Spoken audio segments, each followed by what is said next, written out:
Hello and welcome to Chain Reaction. My name's Arabella Weir and I'll be speaking to Paul Whitehouse, my friend and famous first for being the better half of Harry Enfield, and then, of course, The Fast Show. So, in a way, Paul made me famous, or successful at any rate. And I'm interviewing Paul because although we are very old friends, I now get a chance to, under the guises of this show, ask him stuff I couldn't really ask him in real life.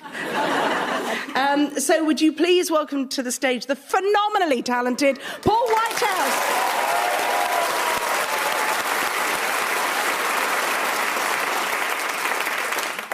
Hello, Paul. Hello, Miss Weird. Oh, that's very good. How many times have you heard that? Never.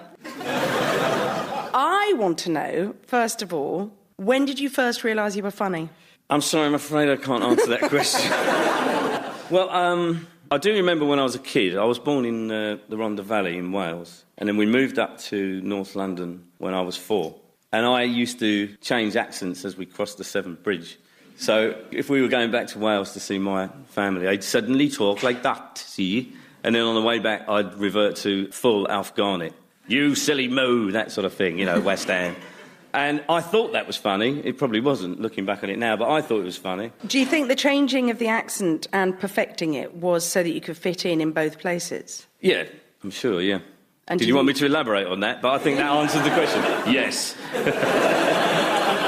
But do you think that's where you acquired the skill to do accents so well? You know what's coming, don't you? Yes. OK, then I'll go up a level. Do you think... Well, no, I can elaborate a little on that. I think kids of my generation who were fans of comedy, especially, I think were influenced by Monty Python and doing silly voices, and it became the norm. Perhaps it was always the norm. I mean, the Goons predated them, and that was just people doing silly voices. Yeah, but I think it was. I think that my interpretation would be that having to move at such a young age from one area to a phenomenally different area, you didn't want to be the Welsh boy in a North London school. No, and in fact, when I went back to Wales, I came back talking like this, and they tried to beat me up there, you know. But I did manage to catch one right in the nose with my knee, and because I splattered this bloke's nose, I was accepted after that. It was... What a lovely story. I could have just done the accent, couldn't I, and avoided the fight. Hello, how are you then? Lovely. Glad to be back here in the valleys. But no. Yes, I'm sure it is a way to achieve acceptance in a strange and hostile area, because we all know that Cockneys are wife-beating, violent scum, don't we? But did you feel the need to be the entertainer at your first primary school, the one in North London? I can't remember consciously, you know. Daft voices were endemic in my childhood. So, I don't know, I had a funny nan as well. Hello, Paul. How are you, love? You know. I've just had a message from Jesus himself. From Spirit World. Oh, yes. I mean, she, you know... you can't make that up. That's gold, isn't it? Paul, I had a terrible night. Turmoil I was in. A pig moth attacked me. I'm not making this up. A moth, like a pig. And it sucked my blood. 5 pints of my blood. When I woke up, it was there on the bed. And it crawled away. It was too bloated to fly. A pig moth. Is that true? It's absolutely gospel, every word of that.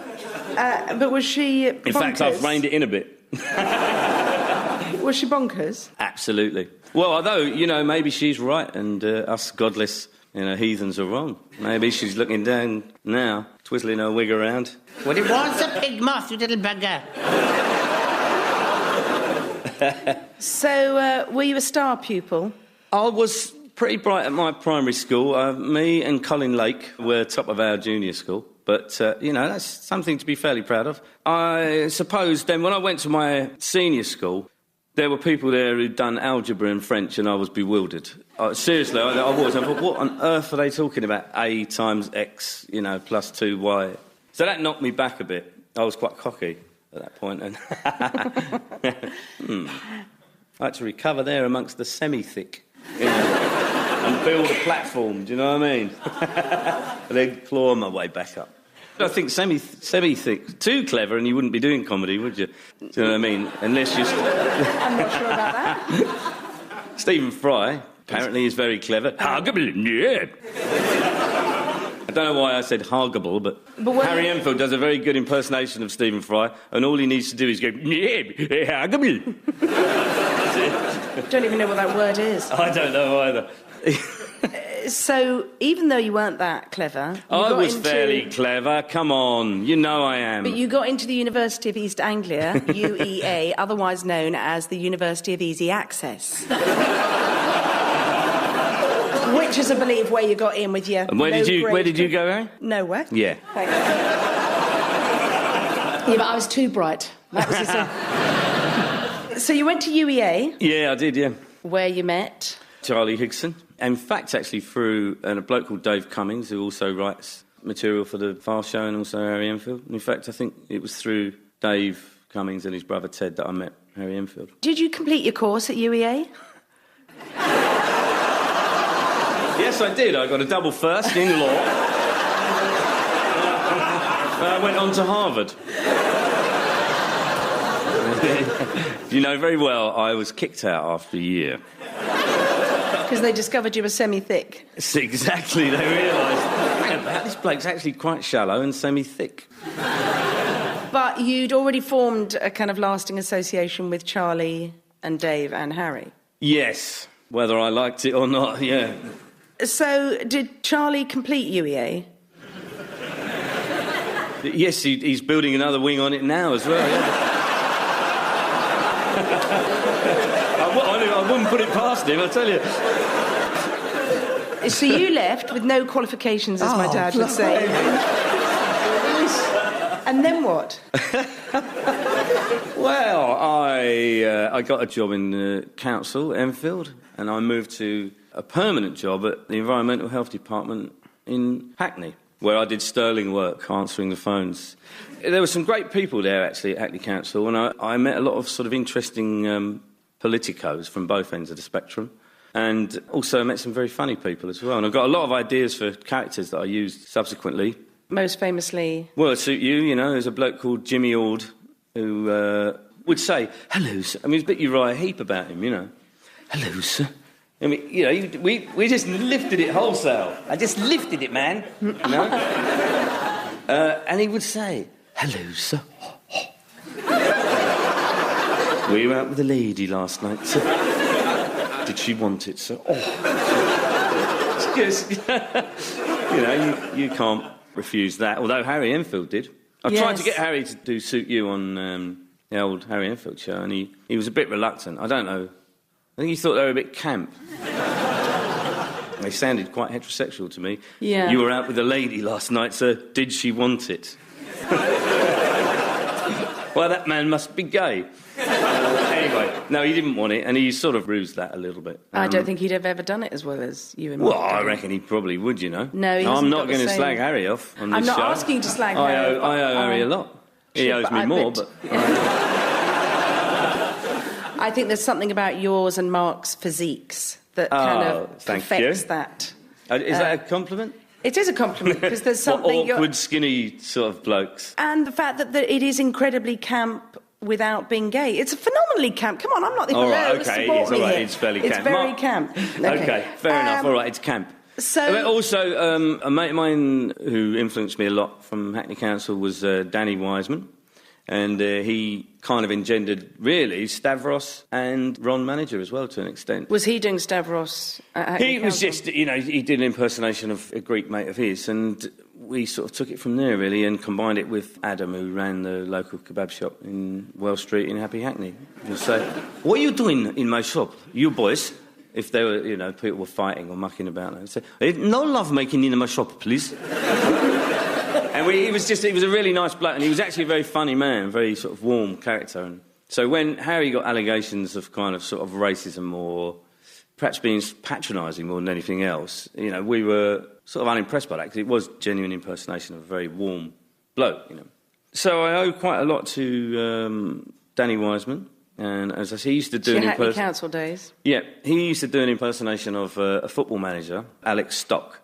And he was very sort of florid in his appreciation of a match. It was, Paul, isn't it? Get the bunting out. Cup final day. Oh, bring the lemonade on. Oh, George Best. Little dip of the shoulder, isn't it? Wasn't it? Marvellous. And he was, you know... And we, you know, we sort of added things like, you know, small boys in the park, jumpers with goalposts, that kind of glorious nostalgia that people in football, they're very sentimental, are always harking back to. So you just sort of embellish characters like that and try and give them a bit of warmth, really, which we didn't do with Suit You. They're the most one-dimensional and unpleasant characters. I don't find them unpleasant, because I think they're so killingly funny. I never worried about whether they were unpleasant or not. So Harry started doing the circuit, didn't he, before you... And you were still... Well, we were still sort of mucking about in dodgy groups. And by that time, I'd lived the life of an environmental health clerk. So I moved on and started working with an old mate of mine from Enfield who was a plasterer. It was great, actually, in many ways. It was a brilliant job. Better than being on television. Very hard work. And not for the work-shy student. See, I'd left that behind and moved on. And then Charlie joined you as a decorator? Yeah, then we sort of formed this kind of loose association. Bentley and I, the plasterer bloke, and we would do the plastering, and Charlie and his rather more effete friends would come in and do a bit of painting. Well, anyone can do that, can't they? Plastering is proper man's work. During that period, we were creating a lot of characters and writing gags here and there for Harry. And it was a sort of, it was a very creative and interesting time. And that period also led to the creation of Loads of Money. After we'd worked for quite a while, we thought, right, we're going to start writing full-time. And we went on the Enterprise Allowance Scheme, which Maggie set up. And I do remember going into the interview and he said, what do you want to do? And we were comedy writers. I just looked at us and thought, work-shy students, you know. And, but I was quite cocky. I've said that once, haven't I? I'm saying it again. At the interview, and I said, well, we're just developing a character called Loads of Money, look out for it. So I sort of did have a feeling that, some of the things we were working on were going to take off, and that one did. So, and that really enabled me to hang up my trowel and concentrate on writing full-time. We'd had this phenomenal kind of start with the success of Stavros and then Loads of Money, and then sort of tailed off for about another year and a half. And what did you do for money in that year and a half? Pimping, dealing, bit of antique work, I set up an organisation to import foreign workers and asylum seekers. Not then, you didn't. Oh, I was way ahead of me time, I'll tell you. No, well, we did, we wrote a few things, tried to get a couple of things off the ground. And then after about a year and a half, I think Harry had wanted to... try and launch this programme, which became Harry Enfield and Chums, which was try and showcase lots of different characters. So. And whose idea was it that you'd be in it? Well, it was Harry's. He was, as I say, I do owe Harry a lot because there are millions of people, I'm sure, around the place who can be funny down the pub. And unless you get an outlet or a place that, where you can express that, you end up being funny down the pub. Harry was very ambitious when he was starting out, and he was also quite generous in that he always acknowledged me and Charlie, and especially encouraged me to perform. God, that was difficult to say all that. No, I did genuinely mean it. I do, I obviously owe him a lot. So there you were, Harry's bitch. Yeah. Yeah, and, that's all changed now, though. Sorry, Harry, you want to resurrect your career? I'll think about it. Yeah. So, all your... He can take it. Do you know how much he's worth? Blimey. No, I think it was... We'd done a sketch show where, to a greater or lesser extent, I was Harry's sidekick, or bitch, as you put it. And I didn't want to do hey, this is the Paul Whitehouse show, because that's just cheesy, isn't it, So, yeah, we wanted to do call it what you like, a gang show, as I say. In fact, I think perhaps the characters that I enjoyed doing the most out of any characters I've done was... Smashy and Nicely. Oh, yeah. But to perform, they were just the most fun because they were so witless and yet dynamic. What a great way to be in life. Slightly thick, but, like posh people, I suppose. I don't know. Hi, great mate. They were an absolute joy, those characters. No, they were great fun to do, And again, I don't know, keep sort of harking on about this, but there was sort of affection for them that we had. You know, it wasn't just, aren't they idiots? And I do remember I was at some BBC do once, and John Burt came up to me and he said, thanks very much for giving me that great idea. And I went, what was that then?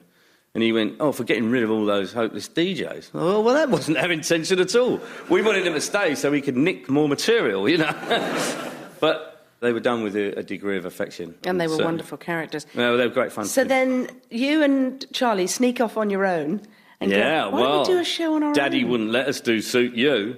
We'll leave Daddy. But that wasn't... I mean, how did the idea of you guys doing a show without Harry come Well, up? no, I think we'd always harboured a desire to do something else, you know, by ourselves, definitely. And we'd always written, you know, odds and ends and little ideas and nicked stuff off other people.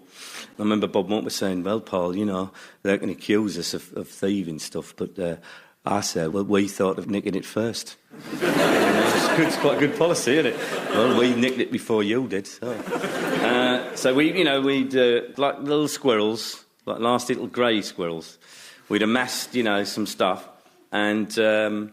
Jeff Perkins, who produced the Harry Enfield show, had done a kind of 20-minute edited highlights of the new series to show some press. And Charlie and I watched it and sort of almost simultaneously turned to one another. We didn't really. We just talked about it afterwards in the pub. But, and thought that would be a good format to try and reproduce that kind of high energy and pace to do a series. So that was where we got the idea to do the Fast Show, really, which is not that revolutionary, you know, but it seemed it at the time, I think, you know, it seemed like a kind of departure from a very conventional sketch show. There hadn't been a gang sketch show for... No, but I mean, you know, it wasn't that revolutionary, was it? Let's do lots of sketches quite quickly, you know, with some slow ones in between, you know. But it seemed it at the time, you know. But Rowan and Martin's laughing. Well, there'd been, you know, a lot more adventurous shows done before the Fast Show, I think, like Monty Python, Pete and Dud, so... And did you have a game plan for the people that you ended up working with, or did you just... Well, obviously me. Yeah. But... I've had a game plan for you for years, it never come up. And now it's too late. For both of us, you know. Time, life. No. You never know what's going to happen after the show. You don't. Did you have a game plan? Because I always remember it being quite sort of relaxed, the way you kind of threw it together at the beginning. Well, I think we went out and got people who we liked, you know, who entertained us. And I suppose at the time, people like Caroline Aherne and John Thompson, Mark Williams weren't that well known, you know, outside their sort of local sphere. So we got them at just the right time. You've been around, you know, for years, haven't you? Schlepping around the old acting circuit. And Simon? Was Simon? And Simon, who is... Charlie and I were big fans of Reeves and Mortimer. They were great influences on us in their sort of approach to comedy. Harry, I think he'd found it kind of, I don't know, strangely a bit of a burden after Loads of Money, whereas Jim and Bob at the time, they were in that first flush of excitement, you know, that Harry had been when he was first starting out and very ambitious and keen. And Jim and Bob were just a revelation at the time, really, you know. And we used to go and watch them as fans every week in the Albany Empire in Deptford, and... just fantastic. I love them. They're as much of an influence to me as Peter Cook and Dudley Moore and Monty Python. I think they still do. I think if you look around at Mighty Boosh, Russell Brand, they all should doff their cap. I think they do, actually, to Reeves and Mortimer. So it's a great shame that they're not on our screens anymore. And were you, do you think, in any way prepared for the success of the Fast Show? Well, I'd sort of been doing Harry's show for quite a while, so although... when it first came on, you sort of envisaged the headlines, you know, Whitehouse fails to shine in lame sketch show. Bring back Enfield. And a few people said that as well. I know their names and I know where they live. And I'll never let them forget it, even though they've apologised since. Matthew Norman. For us, it was very entertaining to watch and create. It wasn't just, oh, how shall I do this character? You know, well, let Simon do that. He's funny, you know. Well, I don't know, you might have a different memory of the creative process, as we call it. You've often said that it was a bit of a boys' club and you felt slightly marginalised because you were a girl. But I would argue that they were just like 7 monstrous egos trying to get a word in and nobody was listened to. We described it once as a dysfunctional but quite sort of loving family, with you two as the parents. What, with a bunch of alcoholic kids? Not me. But what? Oh, Michael, what have I said? It's well documented. Now, so you've worked very successfully with Harry and very successfully with Charlie. Yes. And then Happiness you co-wrote with Dave Cummings, who you mentioned earlier. I was thinking about talking to you today. I thought, I wonder if Paul could or would want to work on his own. No, I think I'd find it very difficult. I'd need somebody else in order to create, even to create characters, although they might be, sort of my creation. It's nice to have somebody to sort of, to try it out on. So, whose idea was Down the Line? Down the Line was all my idea. That's all you need to know. And actually, no, it really was my idea. Genuinely, seriously, it was. I don't claim quite a lot of other things, but that one I do. I did discuss it very early on with Simon Day, who gave a few good, helpful hints. But you imagine Simon and me really trying to get anything off the ground, so we have to get in the kind of soft Nazi Charlie Higson, And before you know it, he's invaded Poland and annexed the Sudetenland, and suddenly it's his project. Peter Cook used to ring up genuine phone-in shows as humorous characters, but nobody had ever done a spoof phone-in. And I thought it was a good way to try out new characters. And some bigotry. I know it's talked about endlessly, but the joy of doing a phone-in show is you can be politically incorrect to the nth degree, because that's what callers to phone-in shows are. But it's funny how hard it is to be... Because I have done a few bits on it, and I've found it harder trying to be funny doing that than ever trying to write stuff for the Fast Show. Well, it's quite because it is semi-improvised as well. So, you go in there with a notion of an idea, and we love doing it. And you don't have to look at our ugly mugs on telly. You're doing another series with Harry? Yes, I am doing another series with Harry. It's good fun as well. We've just written Clarkson Island, which is a nod to Wicker Island, the old Monty Python thing, and it's full of Clarksons. You might think I'd be happy about this, but I'm not. And are you both doing him? But yeah, we're going to get millions of Clarksons on Clarkson Island, including some little tiny Clarksons and an old double denim model Clarkson. And I'd love to get Steve Coogan, who does the best Clarkson. This car is like a vagina.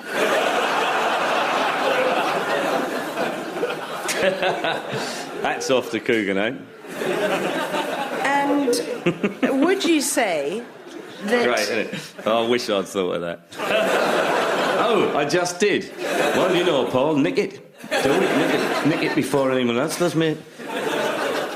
I've got two last questions. Two last questions? Well. A penultimate and an ultimate. Yes, I've been to university, you haven't.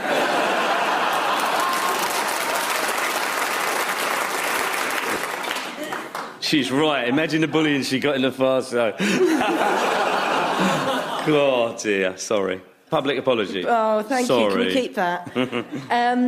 You're one of the very few successful character comedians. And I would say, I can absolutely say that I think you're the best by a long chalk that doesn't do other stuff. No, I think you are the best character. I thought she was just going to say you're the best, and I'd have left then.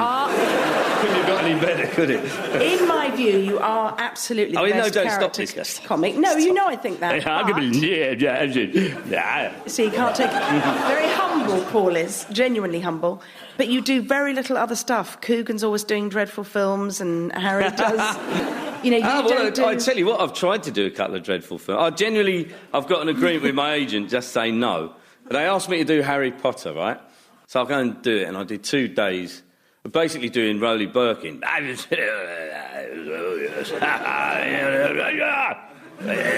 was a knight, Sir Cadogan, who's a belligerent knight, which fitted that character very well. 2 days of sort of waving the sword about in front of a blue screen. Honestly, by the second day, I thought I died. It was the most boring, witless experience.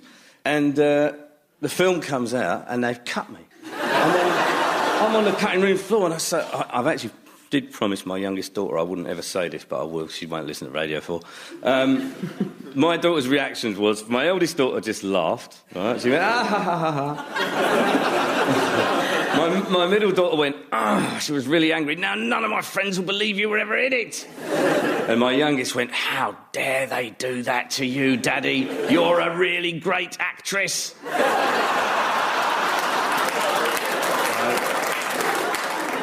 And then I did a little bit in Finding Neverland with the ugly bloke. I can't remember his name. Johnny Depp? No, yes. Donny Bloody Depp. Hey, Pa, how you doing? Oh, man, you're my hero. Ingratiating bastard. Give me some of your money. Let me ever go on your wife. So I go along to... I thought, look, he's done a Suit You sketch. I'm going to have to go and do this part. And so I'm fine, you know, falling over a lot all day long. We'll crash. And one of the kids falls off a hoist and he's hurt, you know, and I have to rush over and go, oh, no. And it was dreadful because I didn't mean it. You know, oh, no. Oh. You know, that's why I don't do parts in film. Or maybe people have seen that and think, don't offer him a part in the film. I've always thought it's because you haven't written it and can't sort of control. Yeah, well, there is that actually. Yeah, I'm much happier because I'm not an actor. I never intended to be an actor, and I'm very aware of my limitations, and I know what they are. If I'm writing something, I know whether I can pull it off or, you know. Whereas if somebody else says do that, try and show some sympathy for a small boy who's hurt, and I can't do it. So stick to what you know. Now, this is my last question. OK. No. I know Paul will be 50 this year because he shares a birthday with I love Paul so much, I chose to have my child who was going to be born by caesarean on the same day as Paul because I thought, well, it can't go wrong then. And he's a right little terror. Yeah. He asked me, how do you know how to do sex the other day? That's what I was going to ask you, that question. But are you, at nearly 50... where you expected to be? That's a good question. I think I'm not bad at the moment, actually. Yeah, I've been, you know, I suppose... I don't want to sound too pretentious here, but I'm sort of quite happy at the moment, yeah.